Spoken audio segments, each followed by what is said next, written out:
Here we're coming into the town of Rock Ridge. Many videos on this, so I hope you can see the difference in this video versus some of the other ones in reference to the high definition. This is truly an amazing camera.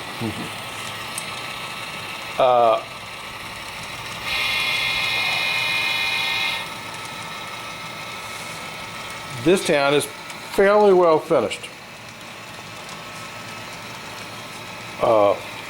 Train is headed westbound. It's passing the Rock Ridge station. We have such places as the Rock Ridge Coca-Cola Bottling Company. Down the street is the famous Rock Ridge Sheriff's Office. And we have the Claiborne and Allen Buildings Material Company, named after two famous individuals from this town. Some of the background buildings are Scenery King, King's Mill,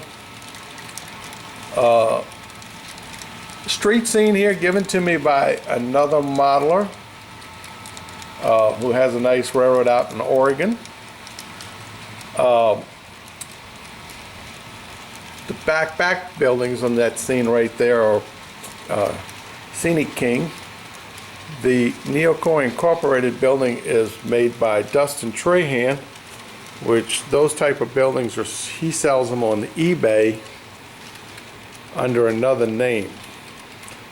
The Coca-Cola Bottling Company was done by myself on a program called Model Builders, which is sold by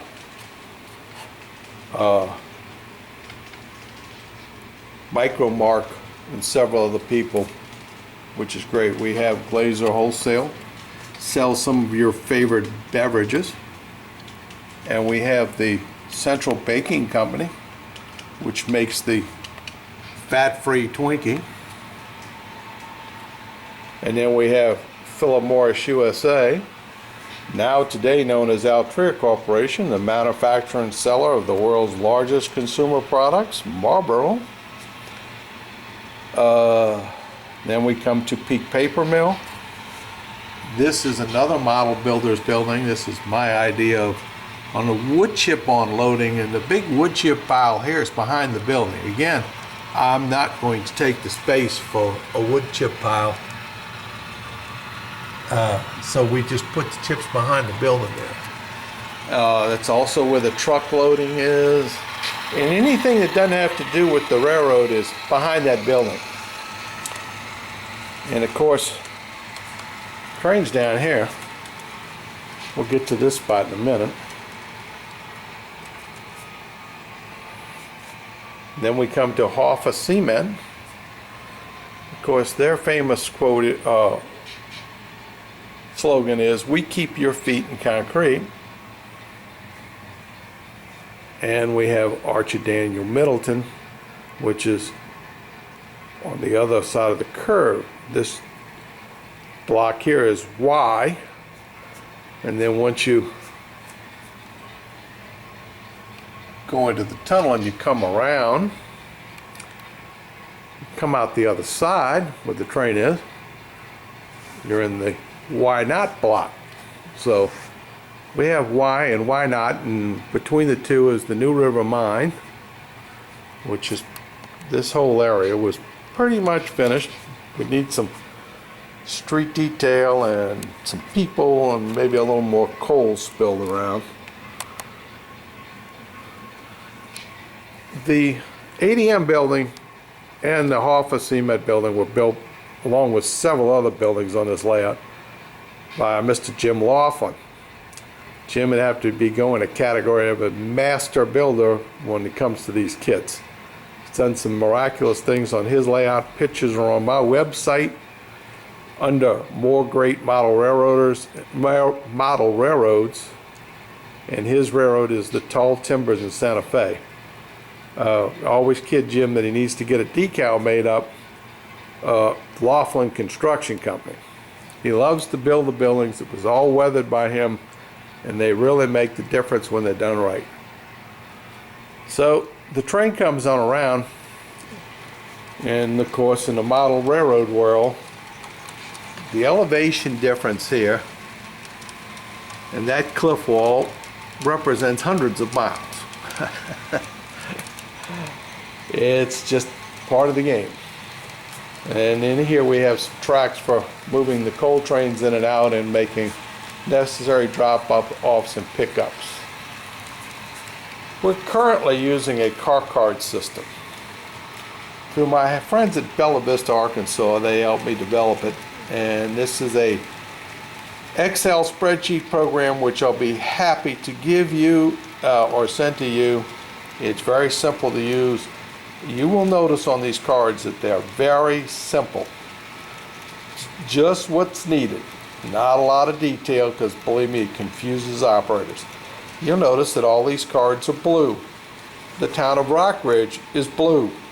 So if the card's blue, the car stays there. Well, we just ran a session, and don't have one planned for a little while here because of club activity and the Lone Star Regional Convention in Houston, so it'll be a while, but there's no need to flip the cards at this time.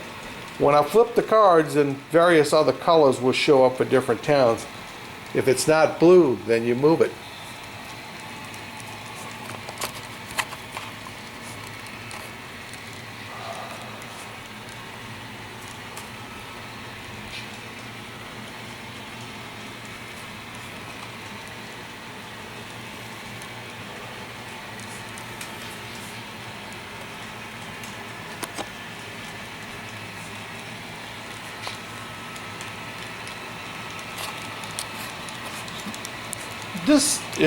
This whole section of the railroad is in the category of fairly well finished.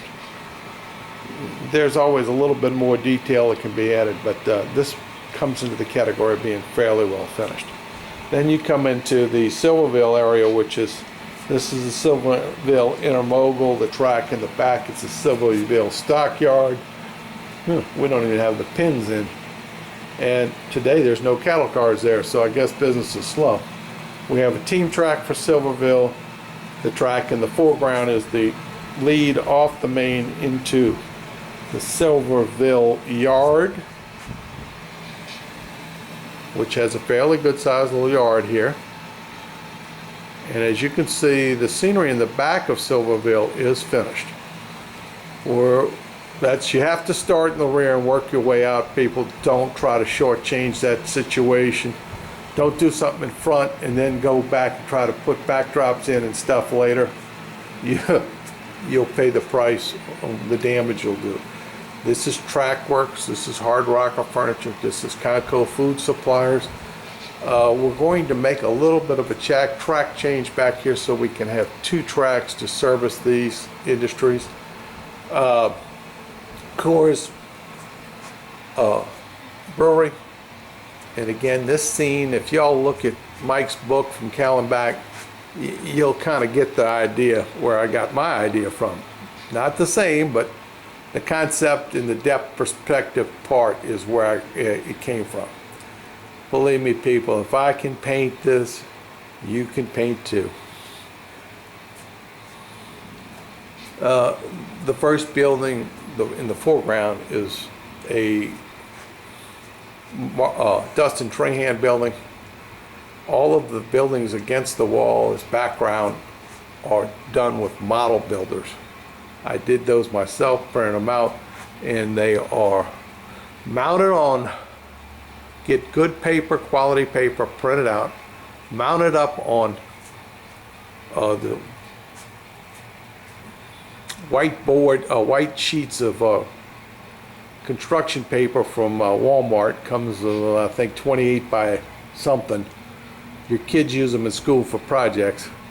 Cut them out and then spray adhesive the thing onto that, and then spray adhesive that to the wall. Don't be afraid to put stuff on the wall. It's easy to fix the walls once you take the layout down. We have an engine facility to go in here, rip track, where I get diesel loading and so forth. This pretty much concludes the layout. This is the door to the office. We affectionately call this the Door River Bridge. It's exactly 6 feet off the floor, and there's a reason for that, because I'm 5'11". It was designed like this. The top level here, this point right here, at that edge where it says 307, right above the 7, is 60 inches. This is 40 inches. And this is 28 inches.